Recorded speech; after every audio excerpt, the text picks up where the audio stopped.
जब दलितों के इतिहास को उठाकर देखा जाता है तो हमेशा से ही वो प्रताड़ना के शिकार हुए हैं।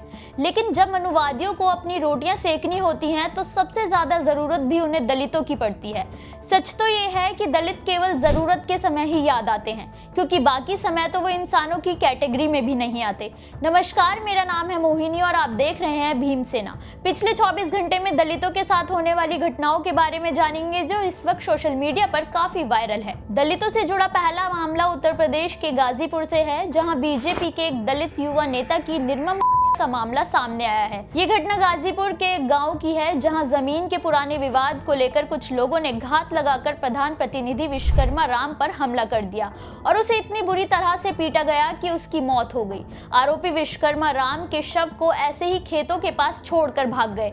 जब सुबह गांव के कुछ लोग टहलने निकले तो उन लोगों ने मृतक का शव सड़क किनारे देखा, जिसके बाद से पूरे गांव में हड़कंप मच गया है। मृतक की मां बिंदु देवी ग्राम प्रधान है और मृतक विश्वकर्मा राम भी बीजेपी अनुसूचित मोर्चा के जमानिया मंडल का अध्यक्ष है। मृतक की मां ने पुलिस को तहरीर दी कि गांव के ही कुछ ऊंची जाति वालों श्याम नारायण राय, राजेंद्र राय, सचितानंद राय, हिमांशु राय और मुकेश राय से उसका जमीन को लेकर तनाव चल रहा था। वो उन पर जमीन को लेकर सुलह करने का दबाव बना रहे थे, जिसके कारण ही आरोपियों ने उनके बेटे को नुकसान पहुंचाया है।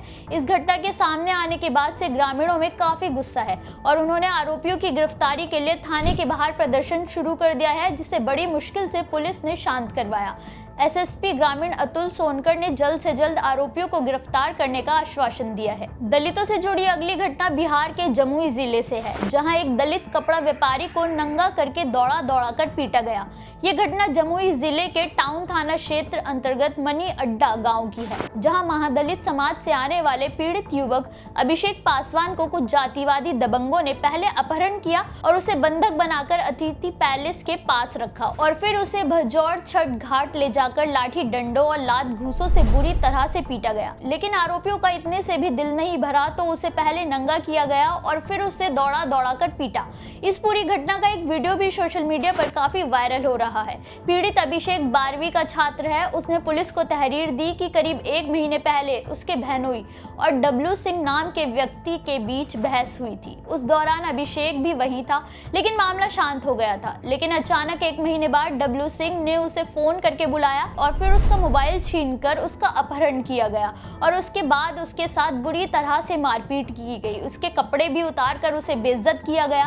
पीड़ित ने इस मामले में डब्लू सिंह, उसके बेटे मोंटी सिंह, छोटू यादव, सिंटू सिंह, गौरव सिंह, आशुतोष सिंह, शालू सिंह, रघुवीर सिंह समेत कई लोगों के खिलाफ मामला दर्ज कराया गया है। जमुई एसएसपी विश्वजीत दयाल ने बताया कि उन्होंने वीडियो के आधार पर 2 लोगों को गिरफ्तार करके पूछताछ शुरू कर दी है।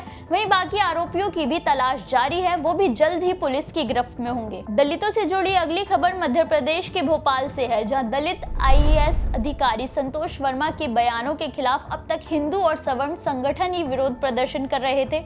लेकिन अब इस मुद्दे पर विवादित वकील अनिल मिश्रा भी कूद पड़े हैं। खुद संविधान रचयिता बाबा साहेब भीमराव अंबेडकर का बार बार अपमान करने वाले और उनके अस्तित्व को चुनौती देने वाले एडवोकेट अनिल मिश्रा को जब संतोष ने आईना दिखाया तो उनसे बर्दाश्त नहीं हुआ।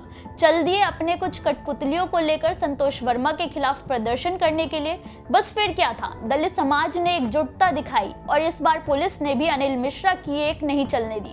सीधा पुलिस वैन में बिठाया तो जेल के सलाखों के पीछे पहुंचा दिया गया। सोशल मीडिया पर एक वीडियो वायरल हो रहा है, जिसमें अनिल मिश्रा को पुलिस वैन में बिठाकर जेल ले जाया जा रहा है, क्योंकि वो धरना देने गए थे। वहीं अनिल मिश्रा ने पुलिस पर दमनकारी नीति अपनाने का आरोप लगाते हुए कहा कि वो लोग शांतिपूर्ण तरीके से प्रदर्शन कर रहे थे, लेकिन उन पर महिलाओं और बच्चों पर भी इस ठंड के मौसम में पानी की बौछार की गई। मिश्रा ने कहा कि वो केवल सवर्णों के साथ होने वाले अन्याय के खिलाफ लड़ रहे हैं।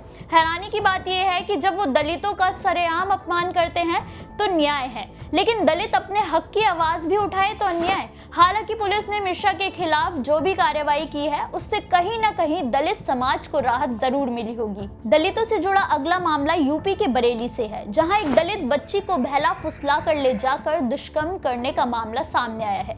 ये घटना बरेली के नवाबगंज से है। पीड़िता के पिता ने पुलिस को तहरीर दी कि उसके घर के पास एक टायर पंचर की दुकान में काम करने वाले एक शख्स ने पहले उसकी बेटी को प्रेम जाल में फंसाया, लेकिन जब परिजनों को उसकी खबर लगी तो परिजनों ने उसकी दुकान खाली करा दी। लेकिन जब भी उसने किशोरी का पीछा नहीं छोड़ा, एक रात उसे बहला फुसला कर भगा ले गया।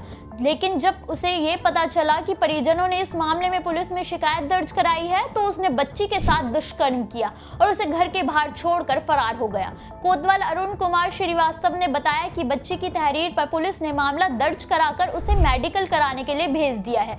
वहीं पुलिस आरोपी की तलाश में जुट गई है। पुलिस हर तरीके से मामले की जांच कर रही है। वहीं मेडिकल रिपोर्ट सामने आने के बाद कार्रवाई की जाएगी। दलितों से जुड़ी अगली खबर केंद्र से जुड़ी है। यहाँ दलितों को सशक्त करने के लिए केंद्र सरकार ने बड़ा फैसला लिया है। दरअसल केंद्र ने राज्य की सरकारों से सेंट्रल डेपुटेशन के लिए महिलाओं, अनुसूचित जाति और अनुसूचित जनजाति के अधिकारियों को ज्यादा प्राथमिकता देने के निर्देश दिए हैं। दरअसल कार्मिक मंत्रालय ने राज्य से एक ऐसी लिस्ट मांगी है जिन्हें प्रमोशन के नाम पर कम से कम 2 सालों तक वापस राज्य में नियुक्ति के लिए नहीं बुलाया जाएगा, और इस लिस्ट में SC/ST वर्ग के ज्यादा लोगों को शामिल करने की बात की गई है। चुने गए अधिकारियों को सेंट्रल स्टाफिंग स्कीम के तहत चीफ विजिलेंस ऑफिसर और central public sector enterprises officer के तौर पर नियुक्त किया जाएगा। कार्मिक मंत्रालय ने यह भी जानकारी दी है कि इन पदों पर सभी के लिए 1 जनवरी 2026 से नामांकन भरे जाएंगे। सरकार इस वक्त SC/ST और महिलाओं को प्राथमिकता दे रही है ताकि वो मजबूत हो सके। हालांकि अभी ये घोषणा नहीं की गई है कि कितने अधिकारियों की नियुक्ति होनी है, लेकिन इस खबर से पिछड़े लोगों में ऊंचे पद को हासिल करने के लिए एक उम्मीद जरूर जगी है। दलितों से जुड़ी इन खबरों पर आपकी क्या राय है, हमें कमेंट करके जरूर बताएं।